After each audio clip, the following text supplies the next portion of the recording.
Just say no. This is your brain on drugs. America's public enemy number one. Drogas? Para elas você faz assim, ó. Olá a todas e todos, é um enorme prazer para mim participar desse curso de Introdução Crítica à Lei de Drogas, né, feito pelo CPEC, que eu tenho muito orgulho de participar. Meu nome é Marcelo Semer, eu sou desembargador do Tribunal de Justiça e, como fiz o mestrado e o doutorado na USP, na época do doutorado, era também um estudante do CPEC. Continuo ligado ao CPEC até hoje, eu acho que a gente tem uma construção crítica ligada a direito penal e criminologia muito importante. Fico muito feliz que o CPEC esteja apresentando um curso como esse.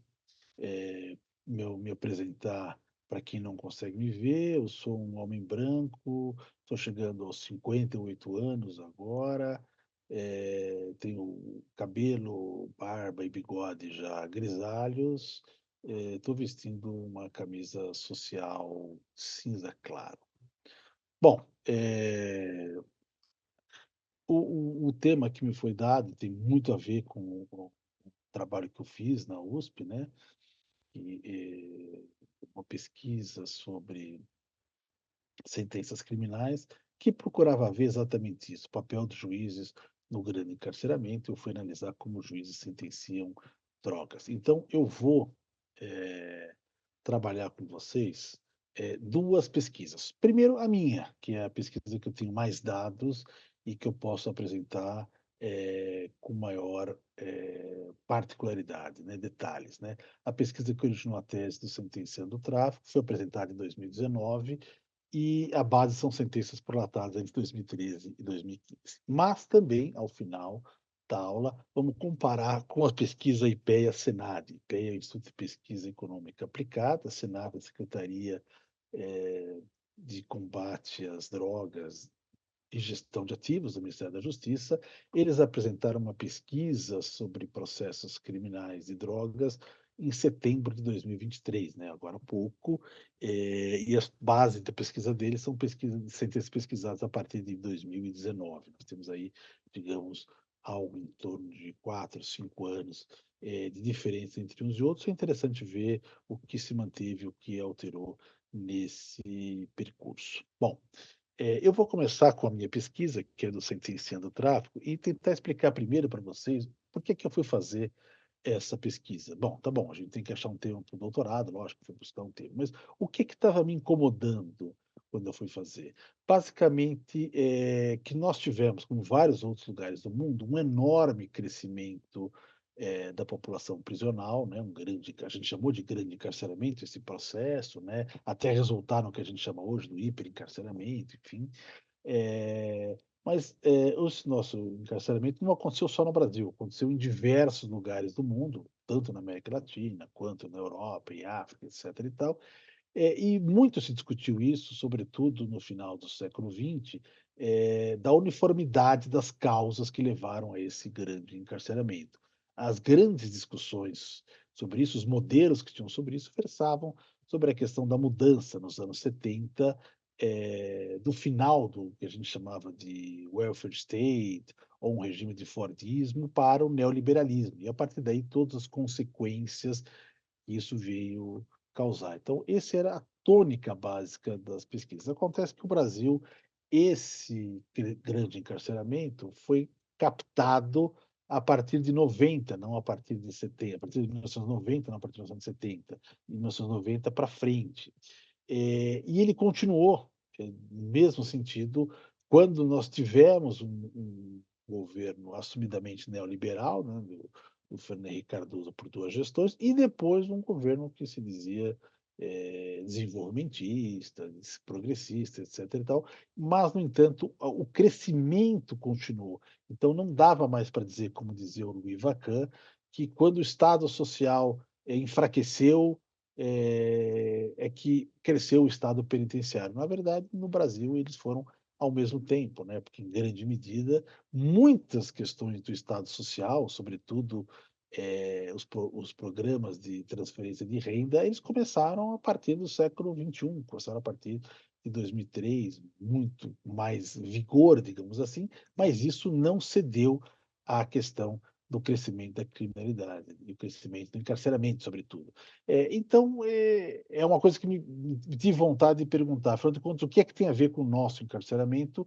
E não era só do Brasil esse quadro também de quase toda a América do Sul, que também viveu, digamos assim, governos pós-neoliberais e crescimento, ou continuação do crescimento do grande encarceramento. Isso me indicava, minha hipótese, de que havia algo que estava além, né, da questão da política econômica, enfim, das grandes questões macros, de Estado, e que podiam estar também nos agentes, né. Então foi por isso que eu fui analisar. O agente que eu resolvi analisar é o que estava mais próximo a mim, né, eu sou juiz há 3 décadas, né, então eu falei: "Vou analisar sentenças dos juízes e ver se eles têm, de alguma forma, alguma responsabilidade nesse grande encarceramento", e dando um spoiler lá no começo, a conclusão que eu chego é que tem uma responsabilidade, relativamente importante, e é curioso,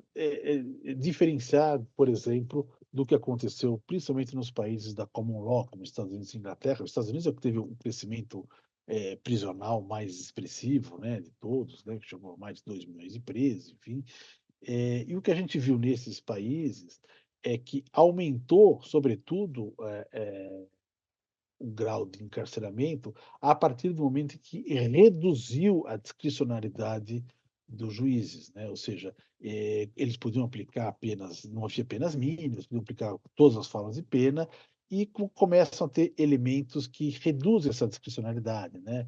Eh uma sentença mínima obrigatória, uma execução obrigatória, truth in sentence, né, 85% de pena feita, three strikes and you're out, né, três sanções, né, que veio a regra do beisebol, né, 3 sanções você está fora, ou seja, a terceira condenação, uma pena de 25 anos ou prisão perpétua, ou seja, uma série de normas no tráfico de drogas, as guidelines, né, as orientações de punição de acordo com o volume da droga, ou seja, uma série de orientações que, acabaram tornando mais rígidas as penas.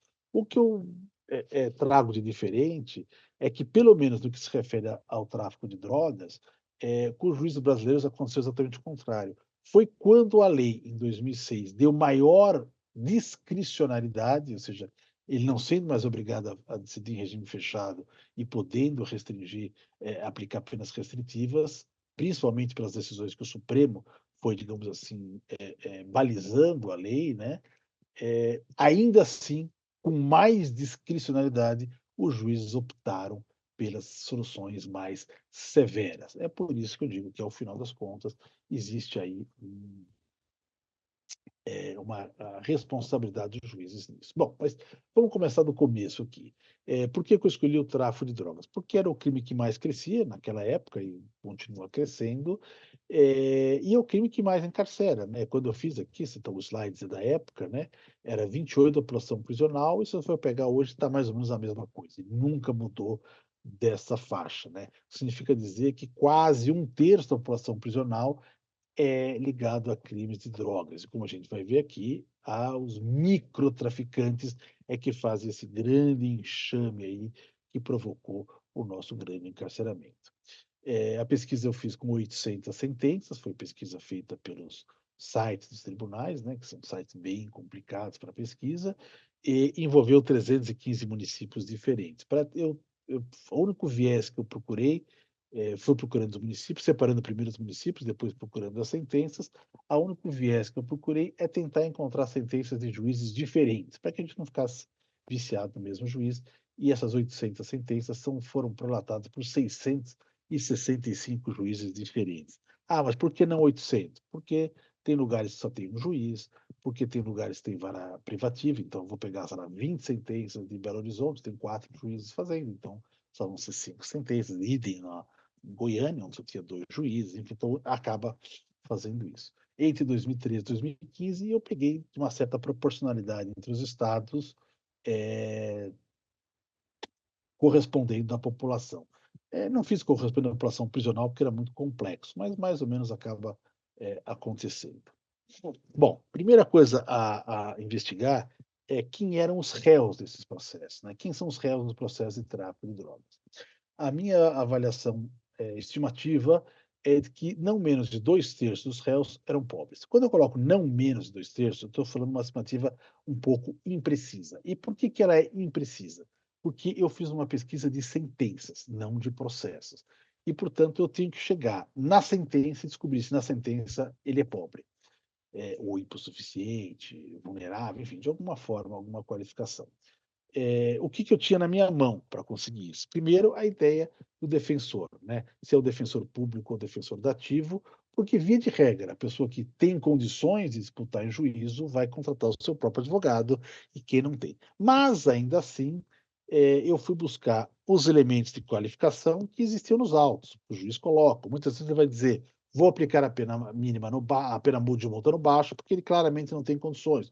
Ou a situação que é descrita no processo, morador de rua, etc e tal. Então isso foi me dando essa possibilidade, mas eu cheguei só a esse limite e posso dizer com toda certeza, e o pesquisa do IPE vai ficar mais clara isso, que quando você olha o processo, etc e tal, você mostra que é bem mais de 2/3 do volume de pobres. Um dos elementos que eu usei foi, elencar as profissões dos réus, né, então estou colocando aqui, está na tela, né, mecânico, instalador de vidro, lavador de carro, feirante, pintor de parede, servente, catador de papel, eletricista, lavador de roupa, gesseiro, vigilante, garota de programa, carroceiro, ajudante geral, montador de andaime, açougueiro, motorista, professor, cuidador de cavalo, camelô, lavrador, enfim, são vários, eu não vou ler todos aqui, são as profissões autodeclaradas, né, que eles se declaram, e o que elas têm em comum, sobretudo, é a ideia, não que são profissões menos importantes, menos nobres, etc e tal, mas são, sobretudo, de menor qualificação.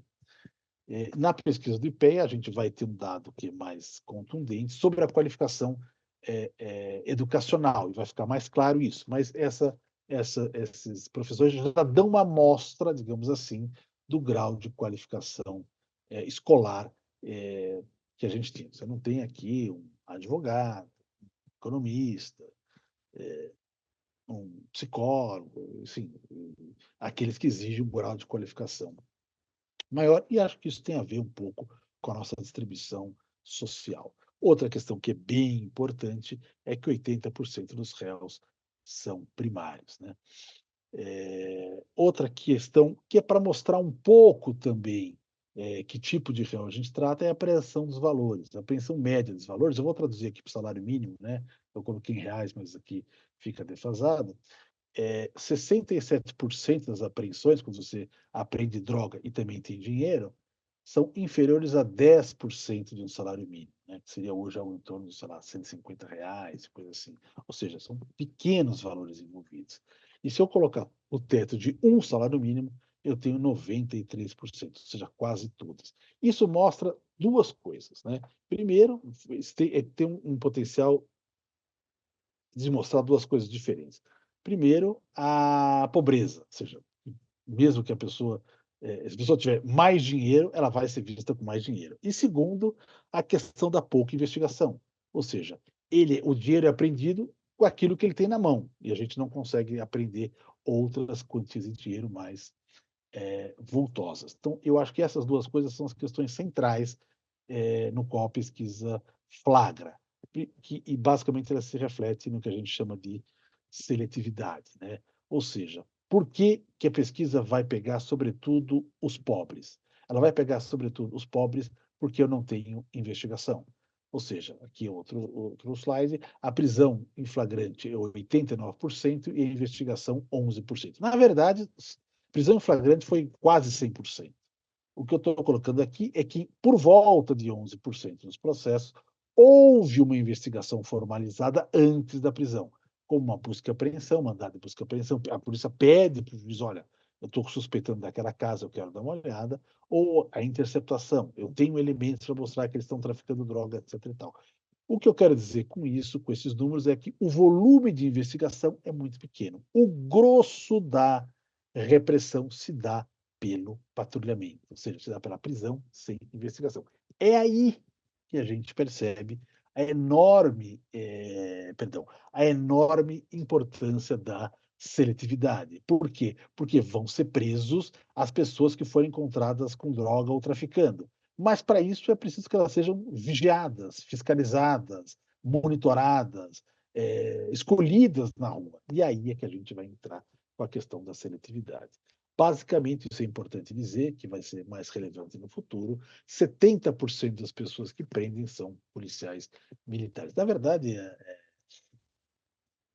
a gente vai perceber que isso até é um pouco superior.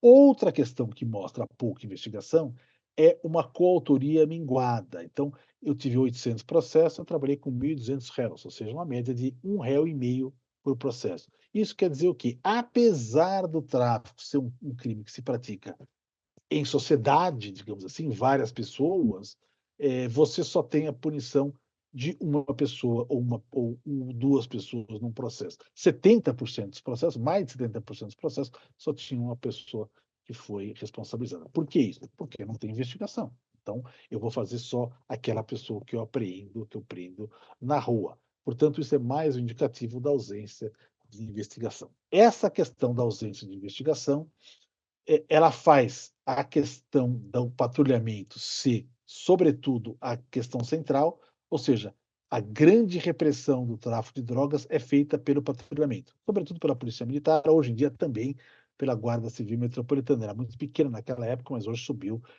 cresceu bastante. E, portanto, a gente está em saber qual é o alvo da abordagem policial. Então, eu vou economizar aqui vários autores para citar nossa colega do CEPEC também, Jéssica da Mata, que escreveu essa tese, pesquisou essa tese, escreveu esse livro enquanto eu fazia o meu. Vou só ler essa pequena parte do trecho dela. Os enquadros, que é como ela chama a abordagem policial, se dirigem desproporcionalmente aos rapazes negros moradores de favela dos bairros pobres das periferias. Dados similares quanto à sobre-representação desse perfil entre os suspeitos da polícia são apontados por diversas pesquisas desde os anos 60 até hoje em diversos países do mundo. Trata-se de um padrão consideravelmente antigo e que ainda hoje se mantém, de modo que, ao menos entre os estudiosos da polícia, não existe mais dúvida de que o racismo é reproduzido e reforçado através da maior vigilância policial a que é submetida a população negra. Mais do que isso, os policiais tendem a enquadrar mais pessoas jovens do sexo masculino e de cor negra, não apenas como fruto da dinâmica da criminalidade, como resposta às ações criminosas, mas como um enviesamento do exercício do seu poder contra esse grupo social. Bom, se, o, se, a, se a repressão contra o tráfico está calcada na investigação, essa abordagem perde a relevância. Mas como ela é calcada no patrulhamento da polícia militar, essa abordagem, essa questão da seletividade ganha toda a importância e isso é uma das chaves do processo. É por isso que a gente tem vários dos resultados que a gente tem, como, por exemplo, a questão do volume de apreensão da droga. Ora, se eu vou pegar só as pessoas que eu prendo na rua, as apreensões vão ser relativamente pequenas, porque na rua eles não ficam com grandes quantidades. As grandes quantidades estão armazenadas. Mas se eu não vou atrás disso com investigação, eu faço a repressão em nível de rua. E são essas pessoas, sobretudo, que vão sendo presas. Aqui, para a gente chegar num patamar da maconha. Entre 0 e 10 gramas de maconha, eu tenho 14% das apreensões, ou seja, uma em cada 7 apreensões de maconha são inferiores a 10 gramas. E aí, para chegar até 100 gramas, 100 gramas, eu fiz essa baliza por conta própria, mas hoje 100 gramas é o sarrafo que propõe o ministro Barroso para diferenciar, pelo menos, a presunção entre porte e tráfico. Entre 10 e 100 gramas são 44%, ou seja, há quase 60% de apreensões que são inferiores a 100 gramas, ou seja, é uma apreensão modesta. Quando está na cocaína, eu reduzi o patamar para 50 gramas, porque a cocaína se transporta em volumes menores. Então, aí o que nós temos? Até 5 gramas, de 0,1, lógico, né? Até 5 gramas de cocaína eu tenho 21% das apreensões, ou seja, uma em cada 5 apreensões de cocaína é de menos de 5 gramas. E até 50 gramas, 38%. Em resumo, mais ou menos a mesma coisa. Até 50 gramas de cocaína, por volta de 60% das apreensões. Isso é mais agudo ainda no crack. No crack, até 5 gramas de crack, eu tenho 24% das apreensões, ou seja, 1 em cada 4 apreensões de crack são inferiores a 5 gramas. E se eu contar até 50 gramas, eu tenho mais 50%. Novamente, eu vou ter aqui, novamente não, aqui é mais forte. Eu tenho 75%, ou seja, 13 em cada 4 apreensões são inferiores a 50 gramas. O que a gente está querendo dizer com isso, né? Que as apreensões são modestas. Mas é óbvio que elas são modestas, porque elas não decorrem de nenhuma forma de investigação, elas decorrem do patrulhamento de rua, e dirigida a pequenos réus primários, que são aquelas pessoas que fazem o último estágio da venda de drogas, são altamente substituíveis. É por isso também que não tem nenhum impacto, absolutamente zero impacto no comércio. Aquela pessoa é presa, outra pessoa é colocada no lugar. Ou seja, a repressão é feita sobretudo pela polícia militar e sobretudo sobre os operários da droga. É por isso que o sistema não muda. Aqui, bom, você falou só dessas 3 drogas e as outras? As outras não aparecem, 97,5% é entre maconha, cocaína e crack. "Ah, Marcelo, mas não tem LSD, não tem êxtase?" Tem, mas é bem pouquinho. Por que que é bem pouquinho? Porque a polícia vai nos becos e nas vielas, ela não vai nas festas raves, ou vai muito pouco. Então, ela não tem como apreender esse tipo de material. 57% das apreensões era de apenas uma droga e aí distribuída. A gente chega no valor que é chamado de mediana. Mediana não é a média, porque diz que a média não funciona quando você tem diferenciações muito grandes, né? Então eu tenho 1 grama de maconha e 2 toneladas. Qual é a média? Não, esse resultado não traz nenhuma valia. Então o pessoal usa a mediana. A mediana da apreensão de maconha é de 66 gramas, quer dizer, eu tenho o mesmo número de apreensões para cima que eu tenho para baixo, de 66 gramas. De cocaína, 30 e de crack, 13. Marcelo, mas não tem grandes apreensões? A gente vê na televisão toda hora grandes apreensões? Tem. Eu computei aqui 2,5% de apreensões superiores a 10 quilos, qualquer uma das drogas. Mas é pouco, 2,5% realmente é pouco dentro do manancial. O que é curioso nessas apreensões é que, mesmo nessa grande apreensão, nós também temos a mesma seletividade, ou seja, apreendeu um carro com 200 toneladas, um caminhão com 200 toneladas de droga vindo do Mato Grosso. Quem foi a pessoa presa? O motorista. Um barraco com 300 quilos de cocaína e crack, etc e tal. Qual foi a pessoa presa? A zeladora, a tiazinha que era zeladora. Ou seja, quando você não tem investigação, ou ela é muito precária, você não consegue subir aos níveis superiores e vai continuando essa punição seletiva. Bom, com relação ao processo, especificamente, o que a gente tem? Aqui eu fiz uma elencada de que tipo de provas que a gente tem. A gente praticamente não tem perícia, tirando o laudo químico, e um caso ou outro sem o laudo químico, que isso me surpreendeu. Um volume relativamente baixo de confissões em juízo. Estou colocando a confissão aqui, porque quando a gente tem uma confissão, as outras provas acabam sendo menos necessárias. Laudo de independência, que seria uma prova técnica, praticamente não se realiza, o juiz impede a realização, e hoje em dia as defesas nem impedem, porque sabem que não vão ter resultado. Por quê? Porque o juiz entende que, viciado ou não viciado, ele pode ser traficante do mesmo jeito.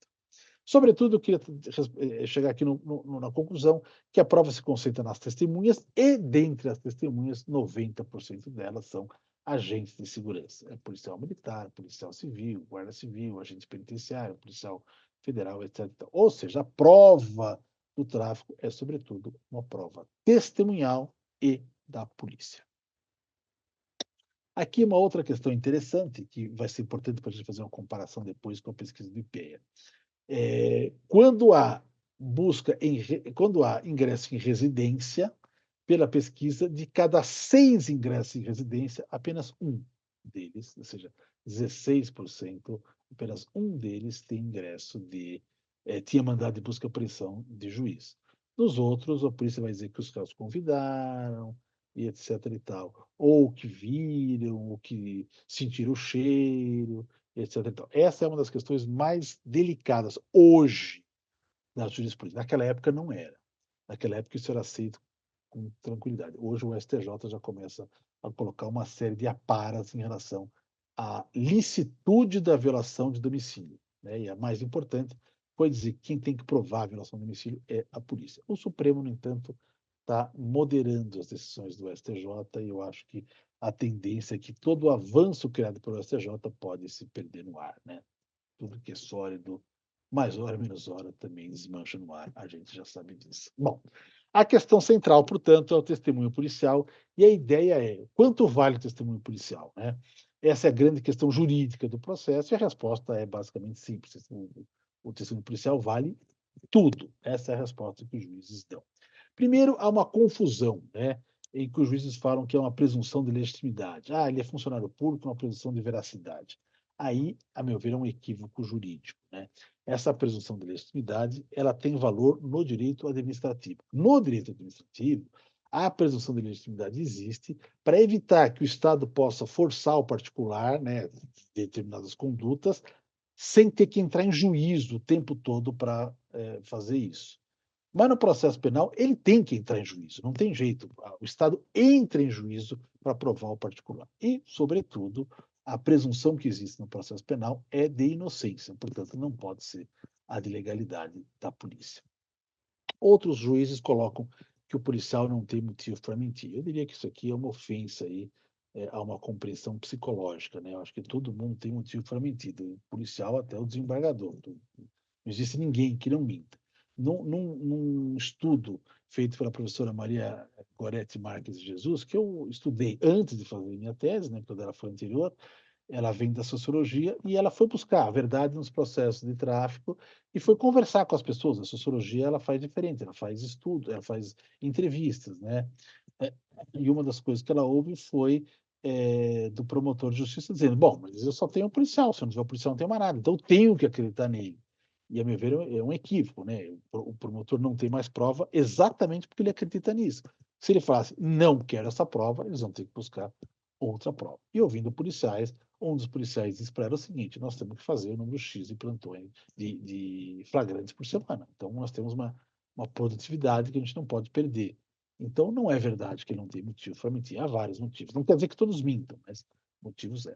Outra questão é que seria um contrassenso duvidar dos policiais, porque são recrutados pelo Estado, e como é que o Estado, na hora de julgar, vai duvidar? Isso aí é um outro equívoco grosseiro, né? Porque eles são recrutados pelo Estado da administração e são julgados pelo Estado juiz. Se o Estado juiz tem que se submeter ao Estado da administração, eu diria que não precisa de juiz. Ele está gastando dinheiro à toa, e olha, gastando dinheiro. Era melhor deixar que a polícia julgasse, ponto final. Se o juiz foi colocado para julgar exatamente para não se submeter à administração. Mas o fato é que o juiz não exerce praticamente nenhum controle sobre o policial. Não exige mandado de busca, confia cegamente nas testemunhas e ignora relatos de violência policial. Nem todos os relatos são verdadeiros, é verdade, mas, via de regra, são ignorados. Eu trouxe aqui algumas frases para mostrar como, quando se coloca a questão do abuso, ele é entendido como uma teoria da conspiração, né? Não é crível que pessoas idôneas que foram advertidas e compromissadas imputem delito a outra, que sabe inocente. Seria necessário crer que os policiais fossem psicopatas que saem perseguindo para forjar acusações falsas.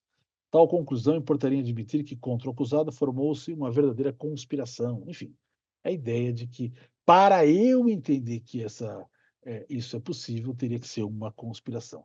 No final, os policiais são críveis quando eles são coerentes, isso está correto, é razoável isso, mas eles são tolerados quando eles são contraditórios, né? Quando eles falam uma coisa diferente um do outro, é uma leve discrepância, passa por cima disso. Eles são auxiliados quando eles não lembram, né? Ah, não estou lembrado que eu fiz um flagrante, muitos flagrantes lá para cá, então veja, leia aqui o que o senhor fez, etc. e tal. No fundo, o que a gente tem aí é que a idoneidade é uma premissa. Quando a idoneidade é uma premissa e é toda a prova policial e o juiz vai confiar 100% no policial, eu diria que a gente está formando aí uma ideia de não processo. Bom, por outro lado, a versão da defesa é desprezada, né? A negativa do réu é normalizada, né? O réu mente sempre, logo eu não preciso prestar atenção no que ele fala. Outra conduta não seria esperada do réu senão de negar.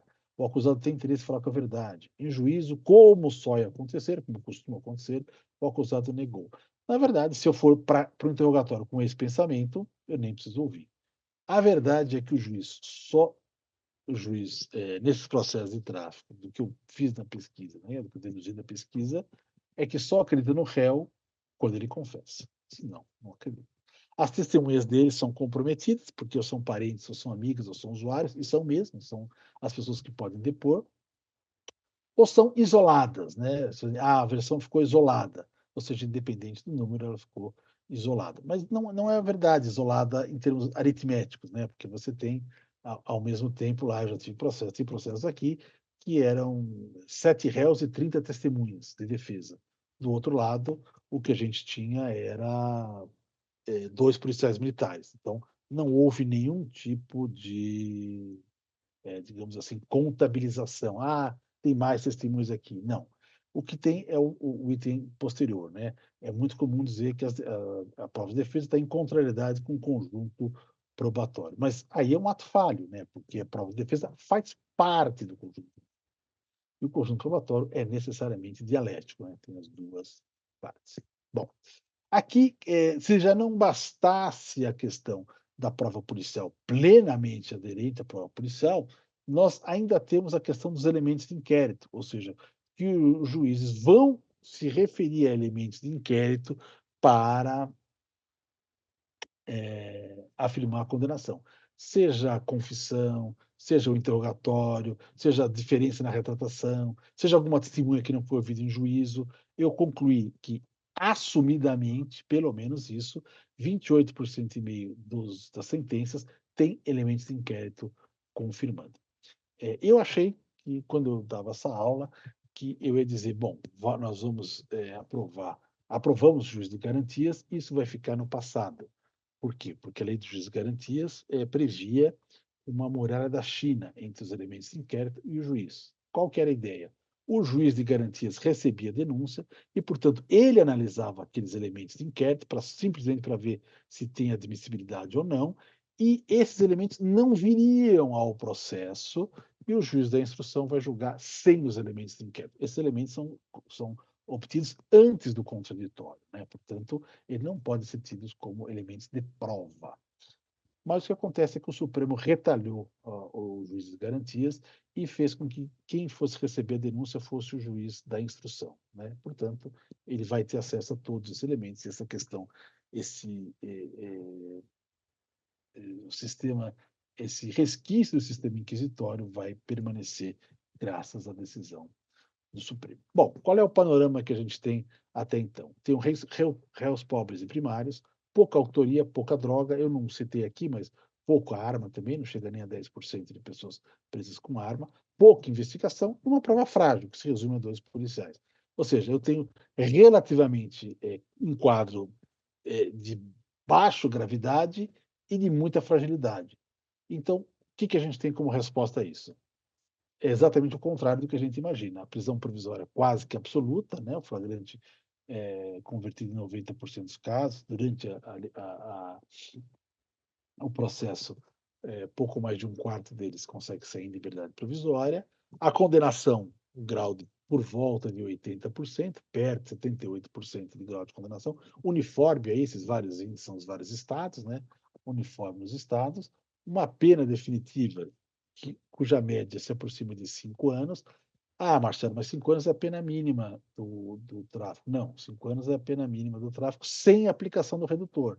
Se você aplicar o redutor, vamos lembrar que nós estamos aqui 80% de réus primários, né? Se você aplicar o redutor, você pode chegar a uma pena de 1 ano e 8 meses, né? Então, uma das questões foi a baixa aplicação do redutor. Por isso, a pena, na verdade, a pena média é 3 vezes superior da pena mínima. Essa aqui foi um outro achado da pesquisa muito importante, que é a única diferença entre os estados. A gente viu aqui, nesse quadro aqui, perdão, que na questão da condenação ela é uniforme. É uniforme não só no volume, como nos fundamentos. Ou seja, quando a gente está mexendo com matéria de fato, ela é uniforme. Mas, quando a gente vai analisar a questão legal, ela é muito disforme em relação ao regime de início e cumprimento de pena. Esse coluna amarela é o regime fechado, onde o Estado de São Paulo, por exemplo, os juízes fixavam nessa época em torno de 90% de regime fechado, mesmo quando concediam o privilégio. São Paulo, Minas Gerais, Rio Grande do Sul eram que se destacavam. Por outro lado, nos estados da Bahia, Pará e Maranhão, havia um equilíbrio e as penas eram fixadas de acordo com o tamanho da pena e com as circunstâncias pessoais dos agentes. Qual é a questão dessa diferença? O indicador que eu consegui adaptar aí é o indicador de jurisprudência, ou seja, quanto mais o Estado aplica a jurisprudência dos tribunais superiores, quanto mais ele cita a jurisprudência dos tribunais superiores, mais ele aplica essas regras pausadas. Quando mais ele cita a jurisprudência do seu próprio tribunal, mais ele se afasta dos tribunais superiores, que é o caso, sobretudo, de São Paulo. Essa questão acabou sendo levada a uma grande discussão entre o STJ e o Tribunal de Justiça de São Paulo. Houve várias escaramuças e discussões, etc., além de decisões, né? O STJ chegou a ter uma decisão coletiva no habeas corpus, movida pela Defensoria, para que todas as sentenças abaixo de 4 anos fossem fixadas em aberto, não alterou. Hoje não vale mais o coletivo, mas de alguma forma isso teve algum impacto. Então, esse dado que eu descubro aqui no processo é aquele que vai movimentar durante anos a jurisprudência, a briga entre o TJ e o STJ.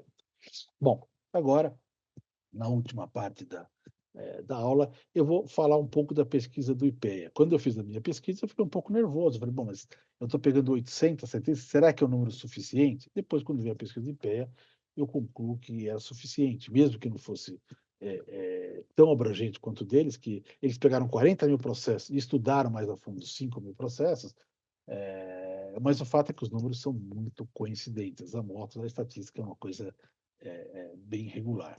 Por exemplo, 17% de reincidentes, mais ou menos o que a gente tinha lá encontrado. População de réus jovens negros. Aqui eles são mais específicos, porque eles vão ao processo, né? Então eles conseguem colocar em primeiro lugar, são 68% entre pretos e pardos, né? Então isso eu não consegui fazer recorte racial na minha pesquisa, porque não estava na sentença, mas está no processo. Eles apontam que há 30% de omissões, mas mesmo assim, tirando essas omissões, é possível chegar a esse número. É bem possível que esse número seja ainda superior. E até ensino fundamental completo, por volta de 68% também. As apreensões muito parecidas, né? Eles trabalharam com reais e não salário mínimo, mas dá para ver aqui que 20% das apreensões são valores até R$ 50, né? E um valor um pouco mais expressivo, que é R$ 500, que seria mais perto do salário mínimo, mais 52%, né?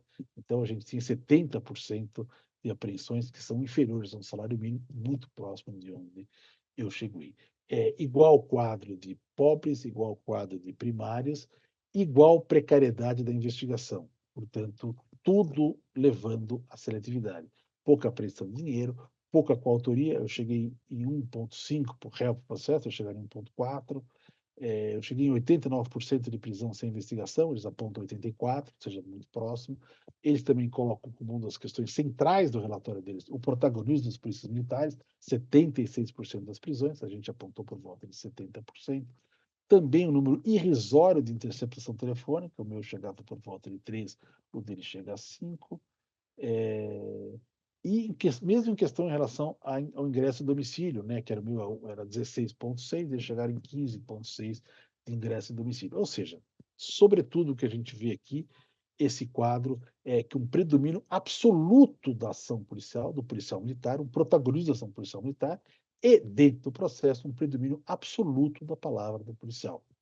Eles chamaram isso de processos tipo cilindro. O que quer dizer processo tipo cilindro? Eles estão fazendo o cilindro para diferenciar de funil. O processo funil eu tenho tantos processos aqui, passo para outra fase, diminuo, passo para outra fase, diminuo, vou diminuindo. No nosso caso, não diminui. Há um baixíssimo índice de arquivamento, há um baixo índice de rejeição de denúncia e um baixo índice de absolvição. Eles chegaram também em mais de 70% de condenação. Então, fica quase um cilindro, ele vai se mantendo, né? Isso significa dizer, por que ele vai se mantendo? Lógico, porque se a palavra do policial é que basta, a palavra do policial está presente no flagrante e está presente na fundamentação da sentença. Então, ela mantém-se basicamente a mesma, né? Então, não faz muita diferença da passagem das fases. Então, portanto, a conclusão é mais ou menos a mesma. A média de penas também por volta de 5 anos, um pouco acima, porque eles colocaram outros crimes junto. O diferente do processo da pesquisa IPEA é que há um menor índice de regime fechado e uma maior concessão de liberdade provisória de pena restritiva. Então, não dá para dizer que é propriamente uma série histórica, porque minha pesquisa metodologicamente e materialmente bem inferior à pesquisa do IPEA. No entanto, tudo indica, pelos vários indicadores que a gente apura, que de fato os juízes foram diminuindo um pouco a resistência, né? Por exemplo, em São Paulo, teria saído algo em torno de 90 para 70 e pouco de regime fechado, né? Outros estados tiveram um volume um pouco melhor, do Minas Gerais de 80 para 40. Então, tudo indica aí que, com o passar do tempo e com a militância, digamos assim, a insistência do STJ, os juízes começaram a diminuir. Hoje, a questão central do STJ já não é mais a pena aplicada pelos juízes, mas a questão processual, né? Ou seja, a legalidade das provas. Então, tudo isso aqui para dizer para vocês que nós temos, digamos assim, o mesmo tipo de processo, né? Ele é extremamente seletivo, porque ele tem pouca investigação, ele está basicamente centrado na questão do patrulhamento, é um processo de confronto também, mais do que investigação, porque é um processo, sobretudo da polícia ostensiva, desempenhado em, basicamente pela polícia militar. Isso leva a uma seletividade das pessoas, dos lugares que são abordados, das pessoas que são investigadas. O IPEA tem uma relação bem interessante, fiz um texto interessante também, que está disponível lá no site do IPEA, sobre as residências, né? Como as residências que foram objeto da busca policial são muito mais residências da periferia do que as residências do centro, dos bairros nobres. Então, a seletividade está no âmago disso. E qual o grande problema da seletividade que acontece? É que você vai fazer uma punição gigante a um volume muito grande de microtraficantes, e essas pessoas jovens, pretos, pobres, que são levados às prisões, eles vão cada vez mais servir de exército para as facções criminosas. Então, portanto, a gente pode até dizer que esse nosso trabalho que a gente faz é de enxugar gelo. Olha, estou fazendo isso enxugando gelo. Mas eu diria que é um pouco pior. Eu acho que a gente está apagando o fogo com querosene, porque a gente só está nesse percurso fortalecendo exatamente aquilo que nós gostaríamos de combater, que são as grandes organizações criminosas. Basicamente, isso dá um pouco a noção do papel do juiz no grande encarceramento, ou seja, que ele também participa e, de alguma forma, mostra para vocês, espero que tenha ajudado a mostrar, como os juízes julgam as sentenças de droga. Eu espero que, com o tempo, obviamente, a minha ideia é exatamente essa: um tempo a gente se olha no espelho, fale, opa, nós estamos sendo severos demais, opa, a gente está deixando de ter essas questões. Eu acho que ele vem melhorando de acordo com o tempo, mas, ao mesmo tempo, a pesquisa de IPEA mostra que não tem melhorando tanto assim. Gente, isso é aquilo que eu me dispus a falar. Eu espero que tenha servido para reflexões de vocês. Até lá.